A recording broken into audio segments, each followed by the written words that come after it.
வாழ்க்கையில் நம் முன்னேற்றம் என்பது தோல்வியை எப்படி எதிர்கொள்கிறோம் என்பதை பொறுத்தது. இந்த கதையில் ஒரு சாதாரண மனிதன் முருகனை நம்பி வாழ்க்கையின் மோசமான தருணங்களையும் ஜெயித்து நம்பிக்கையை வளர்த்து கொள்கிறான். ஒரு கிராமத்தில் வசிக்கும் குமார். அப்பா இறந்துவிட்டார். குடும்பம் பசி பட்டினியில் உள்ளது. வேலை கிடைக்கவில்லை. நண்பர்கள் மூடி சென்றுவிட்டனர். துயரத்தில் இருக்கும் போது அம்மா சொல்கிறாள், முருகனை நம்புவன் ஒரு நாள் பாதையை காட்டுவான். அந்த நாளிலிருந்து குமார் காலை 5 மணிக்கு எழுந்து முருகனை பிரார்த்திக்க தொடங்குகிறான். கந்த சஷ்டி கவசம், சரவண பவா என தினமும் பாராயணம் செய்கிறான். ஒரு நாள் பள்ளியில் பேச்சு போட்டி. யாரும் கலந்து கொள்ள மறுக்க குமார் முருகனை நம்பி கலந்து கொள்கிறான். அந்த பேச்சு அனைவரின் உள்ளங்களையும் தொட்டது. அவர் வாழ்க்கையை பற்றியும் முருகனை பற்றியும் பேசினான்.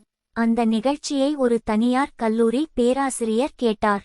குமாருக்கு முழு கல்விச்சலுகையுடன் சேர்க்கை. குமார் படித்து முடித்து ஒரு சிறந்த IAS அதிகாரி ஆகிறார். சொந்த ஊருக்கு திரும்பி பள்ளிகளையும் கோவில்களையும் புதுப்பிக்கிறார். அவர் சொல்வதெல்லாம் ஒரே வார்த்தை, நம்பிக்கை தான் நம்மை ஜெயிக்க வைக்கும். முருகன் மீது நம்பிக்கை வைத்தாலே போதும். சோதனை வரும், அது ஓடிவிடும். நம்பிக்கை இருந்தால் முருகன் நமக்கு வெற்றியை கொடுப்பார். உங்களுக்கும் அந்த நம்பிக்கையை இந்த கதையின் வழியாக நான் பரிமாறுகிறேன். வேல் உந்தி வாடாது, முருகன் நம்மை கைவிட மாட்டார்.